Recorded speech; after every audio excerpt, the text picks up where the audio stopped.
કાનની અંદર કાન બંધ કરીને અંદરનું જે સુર છે, જે ઓમકાર ન સંભળાય તો સમજવું મૃત્યુ નજીક છે.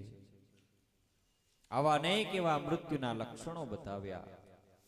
ભયભીત કંસે તૈયારીઓ કરી છે. કાલ સવાર પડતા જ મલ્લોની સાથે એ કૃષ્ણ અને બલરામનું યુદ્ધ કરાવીશ. યુક્તિ કરી એ બંનેને હું મરાવીશ. મલ્લ કુસ્તીનું આયોજન કર્યું છે. વ્યવસ્થાપકો બધી જ વ્યવસ્થાઓ કરે છે. નંદ બાવા સહિત કૃષ્ણ બલરામ ગોપ બાળકોની સહિત એ વિશાળ મંચની અંદર આવે છે. સિંહાસન ઉપર કૃષ્ણ કંસ શોભિત છે. કુલ્યાપીડ હાથી છે. મહાવતને મદિરાનું પાન કરાવી મદોન્મસ્ત કર્યો છે. મહાવતને અંકુશધારી અંકુશ મૂકી સલ તોસલ ચાણોક મુષ્ટિક આદિ મલ્લો છે. સ્નાયુબદ્ધ છે. શરીર ઉપર તેલ લગાવેલું છે. કૃષ્ણને દાવજી પ્રવેશ કરે છે. કંસ ઇશારો કરે છે. કુલ્યાપીડ હાથી મહાવતનો ઇશારો કરતા જ અંકુશ મુક્ત કર્યો છે. હે દાવજી સંભાળજો. હે કૃષ્ણ તારું બલ બતાવ. દાવ દાદા નગરની અંદર બધા જ લોકો જોવા માંડ્યા છે કે આ કેવું અલૌકિક યુદ્ધ. નાનો 11 વર્ષનો બાળક, એના બળની શું પ્રશંસા કરવી. અને આજે હાથીના બંને દાંત પકડ્યા છે. બે ભાઈએ બરાબર પગ વચ્ચે ભરાવી એ દંત સૂળ ખેંચી નાખ્યા છે. અને હાથીને એક મુક્કાની સાથે એના પ્રાણ પંખીડું હરી લીધો ને એ ગોપ બાળકો જે જે કાર કરવા લાગ્યા છે.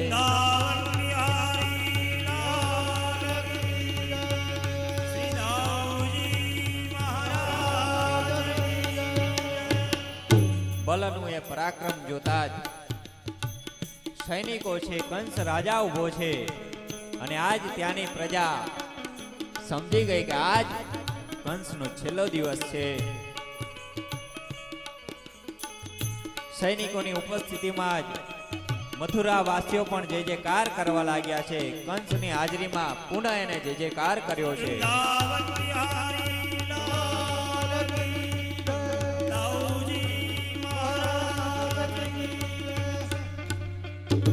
હાથીના બંને દાંત એક એક ખભા ઉપર લીધા છે.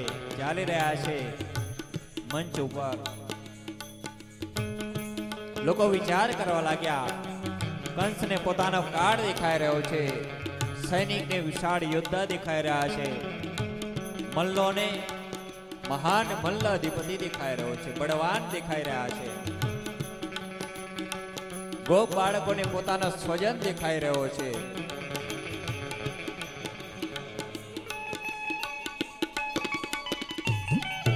નાના બાળકોને શિશુ લાગી રહ્યો છે. અને આજ હે ભોજરાજ, કંસને આજ મૃત્યુ સમાન યમરાજ દેખાઈ રહ્યા હોય. વિરાટ સ્વરૂપને ધારણ કર્યું છે. મહાશક્તિશાળી છે. પરાક્રમ એનું અલૌકિક છે.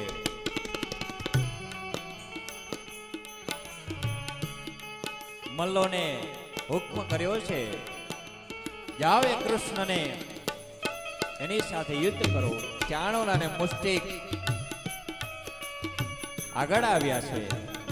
હે કૃષ્ણ ઉભો રહે. હે દાવ ઉભો રહે. તારું પરાક્રમ અમને બતાવ.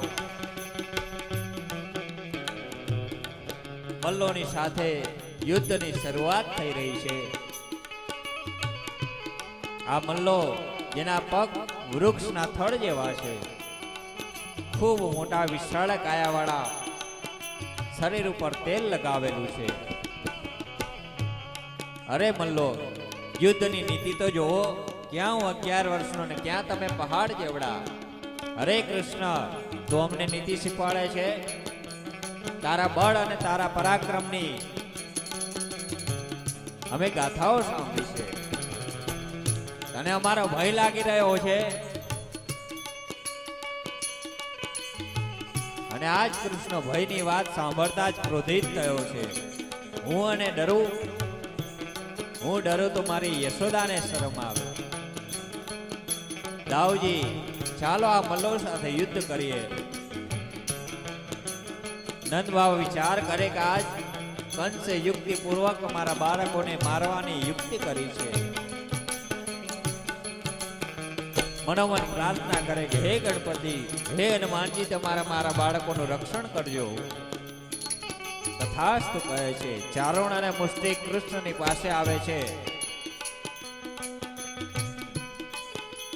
હે કૃષ્ણ, એ મલ્લની સાથે યુદ્ધ કરી રહ્યો છે. મુષ્ટિકને એક પ્રહાર કરતા જ એના પ્રાણ પંખીડા હારી ગયા અને બધા જ બોલી રહ્યા છે, જે કાર કરી રહ્યા છે.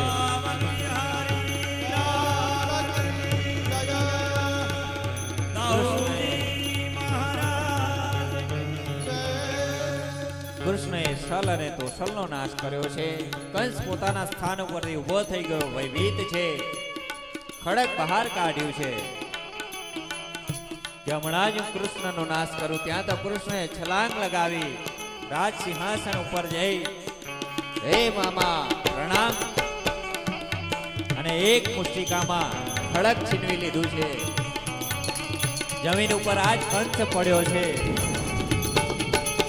એની છાતી ઉપર કૃષ્ણ સવાર છે અને જ્યાં મુષ્ટિકાનો પ્રહાર કર્યો ત્યાં તો એ કંસના પ્રાણ પંખીડા હરી ગયા. લોકો જે કાર કરીને કૃષ્ણને વધાવવા લાગ્યા છે.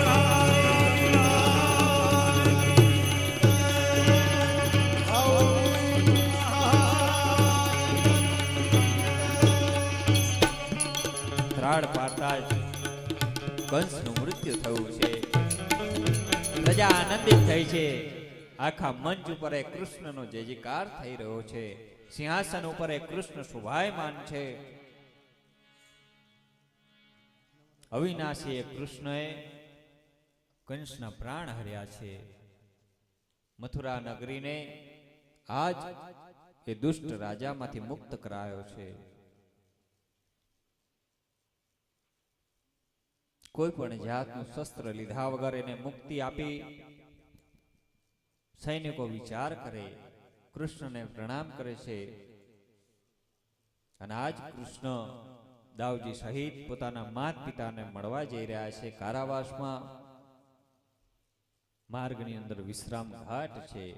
વિશ્રામ કર્યો છે યમુનાના કિનારે. આજે પણ ત્યાં વિશ્રામ ઘાટ છે. નિત્ય ત્યાં આરતી થાય છે. દ્વારકાધીશના સમરણમાં પરમ શાંતિ અને આનંદની અનુભૂતિ કરાવે છે.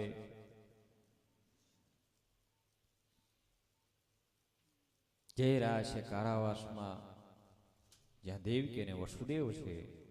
દાઉજી મહારાજ સાથે છે. 11 વર્ષ અને 52 દિવસના થયા છે. કૃષ્ણ પ્રવેશ કર્યો કારાવાસમાં. માત પિતાને પ્રણામ કરે છે અને આજે દેવકી આનંદના અશ્રુઓ વહાવે છે. પિતાએ આલિંગન આપ્યું છે. આજ અમારું બધું જ કષ્ટ મટી ગયું. આજ અમે મુક્ત થયા છે.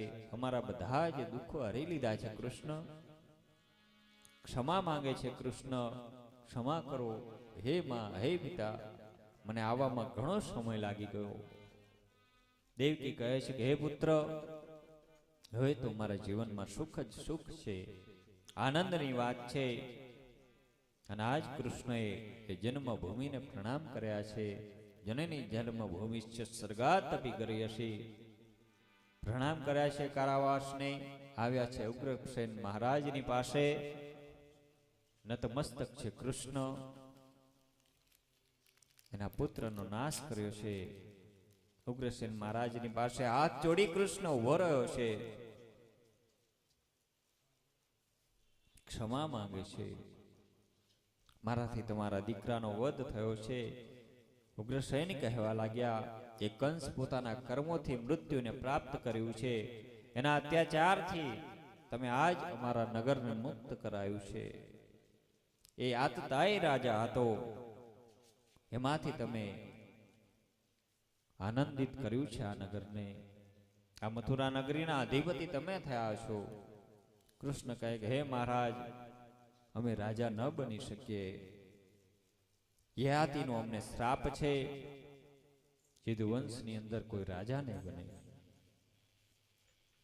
અમે નિત્ય લોકશાહીમાં માનવા વાળા છીએ, ગણતંત્રની અંદર રહેવા વાળા છીએ. દરેક પ્રજા રાજા સમાન છે. તો આ કંસનો વધ, ઉગ્રસેન મહારાજ વૃદ્ધ છે, એમને આજ મથુરા નગરીના અધિપતિ બનાયા છે. રાજ સિંહાસન એમને સોંપ્યું છે. તો જીવાત્માઓ વિષય વાસના રૂપી આપણા શરીરની અંદર, આપણા મનની અંદર કંસ રૂપી રાજાઓ થાય. અને જ્યારે ભક્તિ રૂપી કૃષ્ણ અંદર પધારે ને, ત્યારે આ દેહ રૂપી નગરીનું સંચાલન એના હૃદયની અંદર કૃષ્ણ આવે. વસુદેવ આજે નંદજીનો ખૂબ ખૂબ આભાર માને છે. તમે મારા બાળકને સંસ્કારી બનાવ્યો, એનું પાલન પોષણ કર્યું. અને આજ ભોળાએ નંદજી મનોમન વિચાર કરે કે અમારો આ કૃષ્ણ હું માનતો હતો, એ કૃષ્ણ મારો નથી, એ દેવકીનો છે, એ વસુદેવનો છે. એ કૃષ્ણ આજથી તું મારો ન રહ્યો. હે બાબા, તમે શું બોલી રહ્યા છો? આ જગતની અંદર તમે જ મારા પિતા છો, યશોદા જ મારી માં છે. કૃષ્ણ સમજાવે છે, સાચા મા બાપ તમે છો મારા. આ જગતની અંદર જીવાત્માના 5 પિતા હોય. જન્મદાતા હોય, જીવનદાતા હોય, વિદ્યાદાતા ગુરુ હોય, કન્યાદાતા સસુર હોય, અને ભયત્રાતા પરમાત્મા હોય. એવી જ રીતે 5 માં હોય છે. જન્મદાત્રી હોય, ફૈબા હોય, માસીબા હોય, પુત્રી દાતા સાસુમાં હોય, અને બ્રાહ્મણની પત્ની ગોરાણી અને ગુરુ માતા 5 માતાઓ હોય છે. હે નંદજી, હે બાબા, તમારા મનની અંદર લેશ માત્ર પણ એવી શંકા ન રાખશો કે હું તમારો પુત્ર નથી. હું તમારો જ છું. નિત્ય હું તમારો જ રહીશ. નંદ બાવાને સમજાવે છે, કહે કે હવે તમે ગોકુળની અંદર જાઓ. કૃષ્ણ તું અમારી સાથે નહીં આવે? ના બાબા, તમે એકલા જાઓ, ગોપ બાળકોને લઈ જાઓ.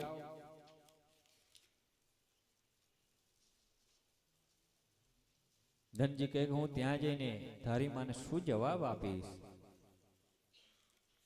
કૃષ્ણ સમજાવે છે કે કંસના વધથી વિધવા બનેલી અમારી મામી પિયર છે, જરાસંઘને ફરિયાદ કરશે. એ ખૂબ બળવાન છે, પોતાનું સૈન્ય લઈ યુદ્ધ કરવા આવશે.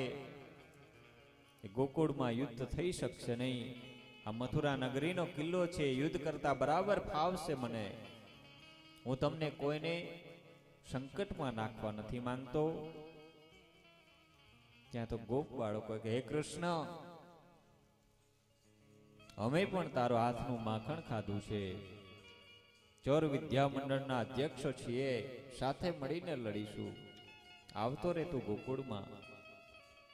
સમજાવે છે કૃષ્ણ, જરાસંઘની અક્ષોહિણી સેનાઓ છે. હે બાબા, તમે ગોકુળ જાઓ, મારી માં યશોદાનું ધ્યાન રાખજો.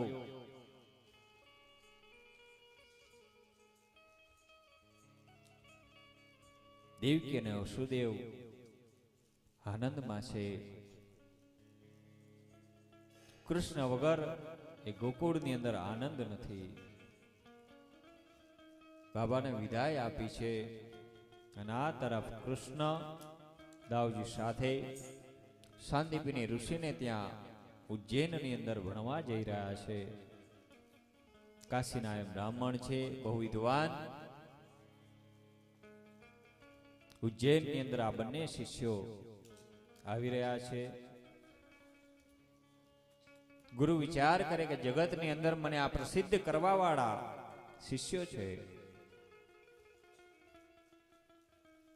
પરાત્પર બ્રહ્મ પણ અવતાર લઈ એ ગુરુઓનો મહિમા વધારવા, વિદ્યા પ્રાપ્ત કરવા, ગુરુઓની ચરણોની સેવા કરવા,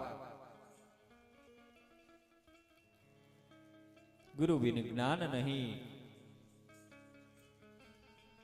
64 કળાઓ વાળો 64 વિદ્યાની અંદર બંને ભાઈઓ પ્રવીણ થયા છે.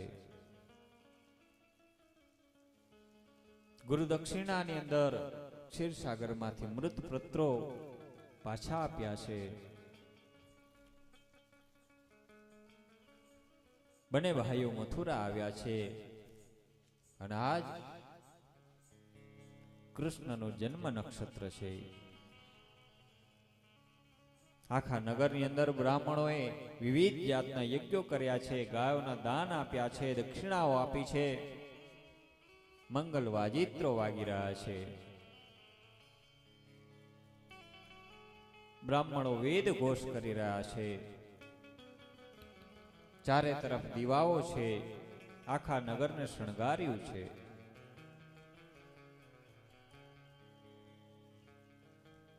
ચારે તરફ આનંદ છે, નગર ઉત્સાહમાં છે કે અમારા કૃષ્ણનું આ જન્મ નક્ષત્ર છે. ચારે તરફ આનંદનો માહોલ છે. રાજમહેલની અંદર ક્યાંય કૃષ્ણ દેખાતો નથી. તપાસ કરી કે એક ઝરૂખાની અંદર ગોકુળ તરફ દ્રષ્ટિ કરી કૃષ્ણ રુદન કરી રહ્યો છે. આવે છે બૃહસ્પતિના શિષ્ય ઉદ્ધવ, મહાજ્ઞાની છે. ક્યાં છે કૃષ્ણ? હે દેવકી માં, કૃષ્ણ ક્યાં છે? જ્યાં ઝરૂખા પાસે આવી કૃષ્ણને બોલાવે, હે પ્રભુ. ત્યાં તો કૃષ્ણ નજર ફેરવે, ત્યાં તો આંખની અંદર આંસુ છે. હરે કૃષ્ણ, આ શું થયું? આખું નગર આનંદ ઉલ્લાસમાં છે, ઉત્સવ કરી રહ્યું છે અને તમે રુદન કરી રહ્યા છો. ઉદ્ધવ સમજાવે છે કૃષ્ણને, કયા કારણથી તમે દુઃખી છો? હે ઉદ્ધવ, આજ મને મારું ગોકુળ યાદ આવે છે, મને મારી માં યશોદા યાદ આવે છે, ગોપીઓ યાદ આવે, ગોપ બાળકો યાદ આવે, નંદ બાવા યાદ આવે. એ દિશાથી મારી આંખો ઊંચી થતી નથી. એ પ્રેમની અંદર હું રુદન કરી રહ્યો છું. આજ મને એ ગોકુળની યાદ રડાવી રહી છે.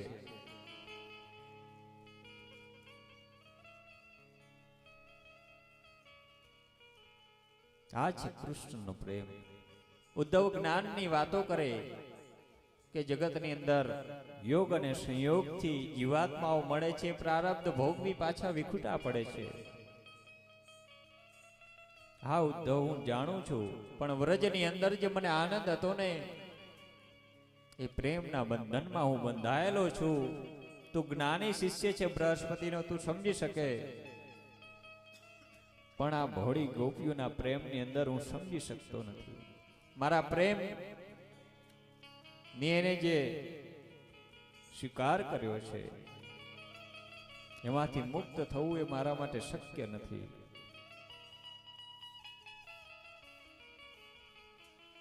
ઉદ્ધવ સમજાવે છે કૃષ્ણને, જો તારા મનની અંદર આટલો બધો ભાવ હોય તો આપણે કાલ સવારે જઈએ રથ લઈ.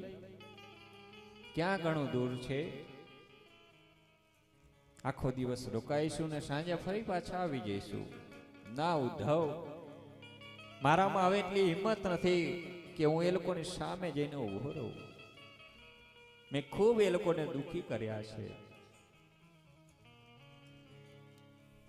એ ઉદ્ધવ, તું આજે જ્ઞાનની વાતો કરે છે ને, એ જઈ એ મારી ગોપીઓને એમને સમજાવ, એમને તો આ જ્ઞાન ઉપદેશ આપ.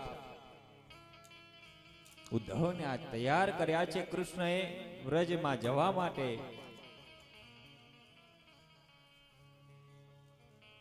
જ્ઞાની છે ઉદ્ધવ. કૃષ્ણ શ્યામ વર્ણ, ઉદ્ધવ પણ શ્યામ વર્ણ. કૃષ્ણ અજાન બાહુ, આ ઉદ્ધવ પણ અજાન બાહુ છે. પીતાંબર ધારણ કરે છે, ઉદ્ધવ પણ પીતાંબર ધારણ કરે. કમલ લોચન છે, વનમાળાથી સુશોભિત છે. કૃષ્ણની આજ્ઞાથી આજ સુવર્ણનો રથ લઈ ઉદ્ધવ જઈ રહ્યો છે ગોકુળ તરફ. વૈજયંતી માલાઓને ધારણ કરી છે.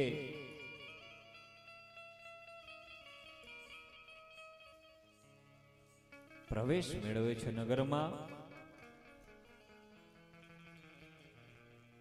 પ્રેમનું એ નગરની અંદર ઉદ્ધવનો રથ આવ્યો છે, જ્યાં લતા પુષ્પ પશુ પંખી ગાયો શ્રી કૃષ્ણનું સ્મરણ કરી રહી છે. સૌ કોઈ જ્યાં દૃષ્ટિ કરે ત્યાં આજ ઉદ્ધવને કૃષ્ણનો અવાજ સંભળાઈ રહ્યો છે. વૃક્ષો તરફ જોયે તો પાન પણ આજ કૃષ્ણ બોલે. પ્રાણીઓ મળે તો ગાયો પણ આજ કૃષ્ણ બોલી રહી છે. અને નિત્ય ગોપી પ્રાતઃકાળ થાય, પૂજન કરે કૃષ્ણનું, દીપ પ્રગટાવે અને મથુરાના નગરની સામે એ માર્ગની વાટે પોતાની નજરો વિછાવે કે આજ મારો કૃષ્ણ આવશે, આજ મારો કૃષ્ણ આવશે. સાંજ પડે કોઈ ન આવે, વરે પાછી રુદન કરતી કરતી ઘરે આવે. નિત્યનો એક ક્રમ બની ગયો છે એમનો. અને આજ કોઈ એક સુવર્ણનો રથ માર્ગમાંથી આવતો જોઈ ગોપીઓ આનંદિત થઈ ગઈ કે મારો કૃષ્ણ આવી રહ્યો છે. દોડવા લાગી છે એની સામે કે મારો પ્રાણ પ્રિય કૃષ્ણ આવી રહ્યો છે. જ્યાં નજીક જઈને જોયું કૃષ્ણ નથી, ફરી પાછી રુદન કરવા લાગી છે, વિલાપ કરવા લાગી. ઉદ્ધવ વિચાર કરે કે આ કેવી ગાંડી ગયેલી ગોપીઓ છે. ઘડીકમાં હસતી હસતી આવતી હતી ને તરત રડવા લાગી છે.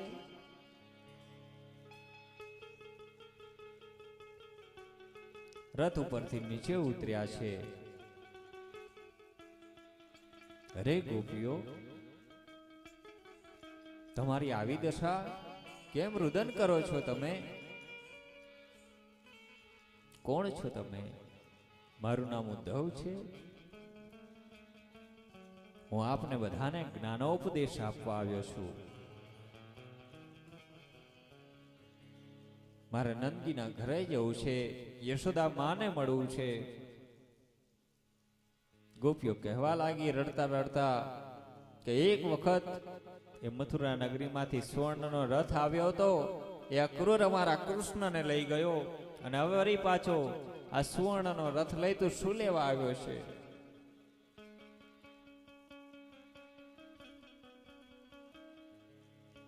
કૃષ્ણની માં યશોદા નિત્ય રુદન કરે છે કૃષ્ણના વિયોગમાં. હે ઉદ્ધવ, તને શું ખબર પડે અમારા પ્રેમની? આજ ગોપીઓના વચનોની અંદર આજ કૃષ્ણને જાણ્યા છે, એને બરાબર ઓળખ્યા છે કૃષ્ણને. નંદાલય તરફ જવું છે, પૂછે છે ક્યાં રહે છે યશોદા? ત્યાં એક ગોપી બોલી કે જો જે આ નદી વહી રહી છે એ યશોદાના આંસુની નદી છે. કૃષ્ણ વિયોગની અંદર એ નિત્યમાં રુદન કરી રહી છે. એની ધારે ધારે હાલ્યો જા, એના ઘરે તું પહોંચીશ.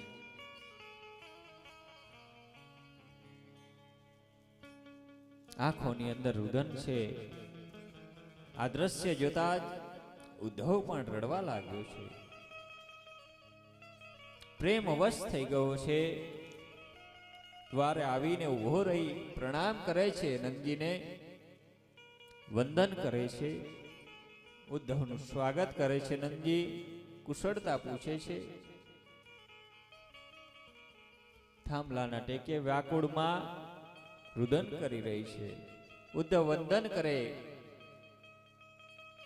પ્રણામમાં હું દેવભાગનો દીકરો, મારું નામ ઉદ્ધવ, બૃહસ્પતિ ગુરુનો હું શિષ્ય છું, આપને વંદન કરું છું.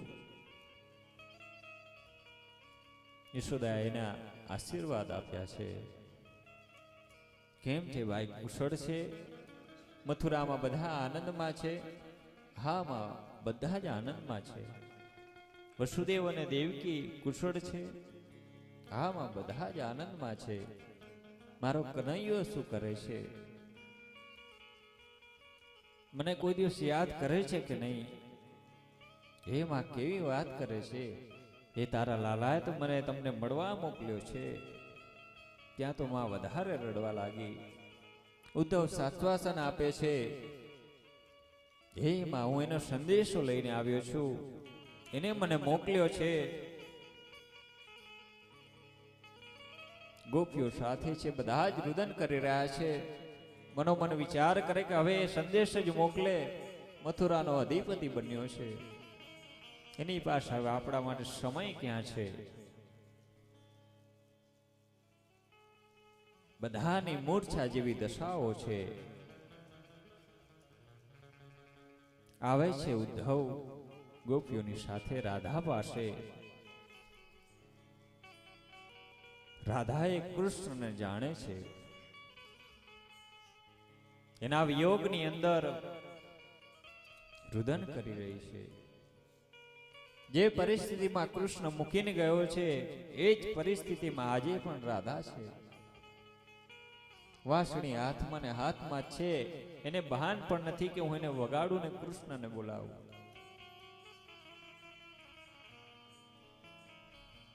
મથુરાથી આ કૃષ્ણનો દૂત બનીને આવ્યો છે. ગોપીઓ અંદરો અંદર વાર્તાલાપ કરે કે હવે તો એ રાજા બન્યો, એટલે દૂત મોકલે. એ રાધા, આ કૃષ્ણનો દૂત આપણને જ્ઞાન આપવા આવ્યો છે. એને ક્યાં ખબર છે કે કૃષ્ણ મારા હૃદયમાં છે? હે કપટી, આ મિત્રવત થઈને આવ્યો છે. હવે કૃષ્ણ તો ત્યાંનો રાજા બન્યો. ત્યાં એને કુબજી એવી સુંદરી, ત્યાં એને ચાહવા વાળી મળી છે. હવે આપણી યાદ એને ક્યાંથી આવતી હોય? યાદ આવતી હોય તો આવે નહીં આપણી પાસે. શા માટે આ દાસને મોકલે છે, દૂતને મોકલે છે?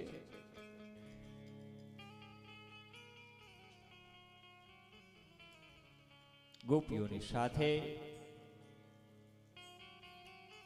ઉદ્ધવનો એક નાનો ઉપદેશ ચાલી રહ્યો છે. એટલામાં ભ્રમર આવી રહ્યો છે. હે ઉદ્ધવ, તું પણ આના જેવો કપટી છે.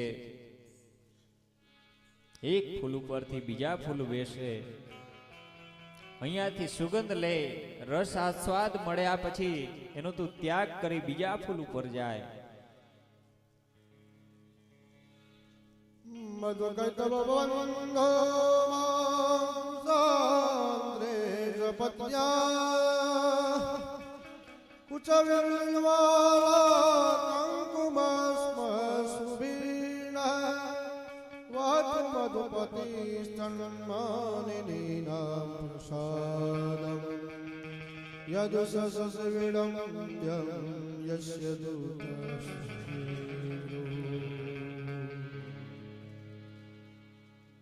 એ કૃષ્ણ પણ આજ અમારા અંદરનો પ્રેમ લઈને ચાલ્યો ગયો છે.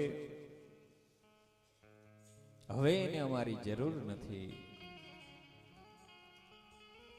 એના માટે અમે તડપી રહ્યા છીએ. અને એક કપટી નગરની અંદર આનંદ લઈ રહ્યો છે. આ જગતની અંદર એના સિવાય અમને બીજે ક્યાંય આનંદ નથી. અમને એને આધીન બનાવ્યા છે, દુખી કર્યા છે કૃષ્ણએ અમને.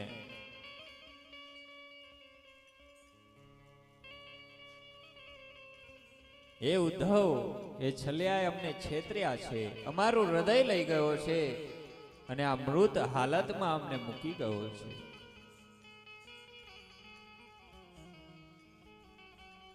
એને કોણ ન ઓળખે? હવે તો અમને બધા જ એના કપટોની ખબર પડી ગઈ છે. વામન બની બધાને લૂંટી રહ્યો હતો. એ કપટી ખૂબ છે.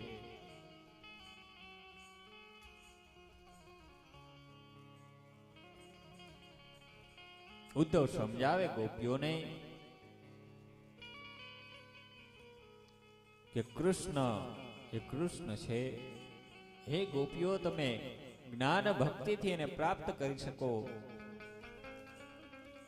એ ભલે ને મથુરામાં રહેતો હોય. ત્યાં તો ગોપી કહેવા લાગી, જા તું એ જઈ અને કૃષ્ણને કહી દે કે અમારા હૃદયમાંથી એને ન કાઢી શકે કોઈ. કૃષ્ણને તો હું આજ સવાર મળી હતી, હાલ પણ અને જ મળી છું. હે ઉદ્ધવ, તને અમારા પ્રેમની ભાષામાં ખબર ન પડે. તું માની રહ્યો છે કે કૃષ્ણ મથુરામાં છે. એ કૃષ્ણ અમારા ગોકુળમાં છે. અમારા હૃદયની અંદર કૃષ્ણ રહેલો છે. એને જઈને અમારો સંદેશો આપજે. આ છે એની પ્રેમ ભક્તિ. ઉદ્ધવ સમજાવે છે, શ્યામનો સંદેશો આપે. ઘડીકમાં ગોપીઓ રુદન કરે, ઘડીકમાં પાછી હસવા લાગે. એ ઉદ્ધવ, તું જ્ઞાની શિષ્ય છે એટલે જ્ઞાનની વાતો કરે છે.